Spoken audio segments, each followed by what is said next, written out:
వివాదాస్పద director RGV చేసిన comments ఎలా ఉంటాయో అందరికీ తెలుసు. ఇప్పుడు కాంగ్రెస్ ఎమ్మెల్సీగా ఎన్నికైన తీన్మార్ మల్లన్న ఎప్పటికప్పుడు అలాంటి వివాదాస్పద వ్యాఖ్యలు చేస్తూ ఉంటారు. బీసీ ఉద్యమ నేతగా ఎదగాలనే తన ఆకాంక్షను నెరవేర్చుకోవడానికి ఓసీ సామాజిక వర్గాలపై వివాదాస్పద వ్యాఖ్యలు చేయడం ఆయనకు అలవాటైపోయిందని చాలామంది అంటూ ఉంటారు. ఇక తాజాగా బీసీ యుద్ధ పేరులో తీన్మార్ మల్లన్న పరుష పదజాలం వాడారు. రాయడానికి వీల్లేని భాష ప్రయోగించారు.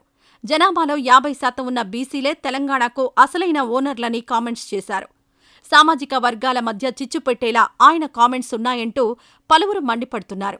బీసీ నేతగా ఎదగాలంటే కష్టపడి పనిచేయాలని, వారికి సేవ చేసి ఉన్నత స్థానానికి రావాలని, కానీ రెచ్చగొట్టడం ద్వారా ఎలాంటి ప్రయోజనం ఉండదు అంటూ గతంలో కూడా ఆయన చేసిన కామెంట్స్ని గుర్తు చేసుకుంటున్నారు.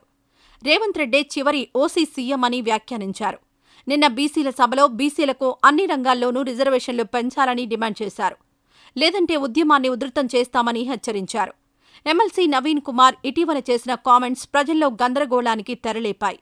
రెడ్డి సామాజిక వర్గాన్ని లక్ష్యంగా చేసుకుని ఆయన చేసిన కామెంట్స్ రాజకీయ వర్గాల్లో హాట్ టాపిక్గా మారాయి. దీనిపై కాంగ్రెస్ ఇప్పటివరకు స్పందించకపోవడం ఏంటని ప్రజలు ఆశ్చర్యపోతున్నారు. అధికార పార్టీ ఎమ్మెల్సీగా ఉండి సొంత హస్తం పార్టీపై విమర్శలు చేయడం ఏంటని అందరూ షాక్ అయ్యారు. అయితే తీన్మార్ మల్లన్నపై కాంగ్రెస్ అధిష్టానానికి పలువురు ఎమ్మెల్యేలు ఫిర్యాదు చేసినట్టు తెలుస్తోంది. దీంతో మల్లన్న వ్యాఖ్యలపై తాను స్వయంగా వివరణ తీసుకుంటానని పార్టీ రాష్ట్ర ఇన్ఛార్జ్ దీపాదాస్ మున్షీ తెలిపారంటూ ఆ పార్టీ శ్రేణులు చర్చించుకుంటున్నాయి.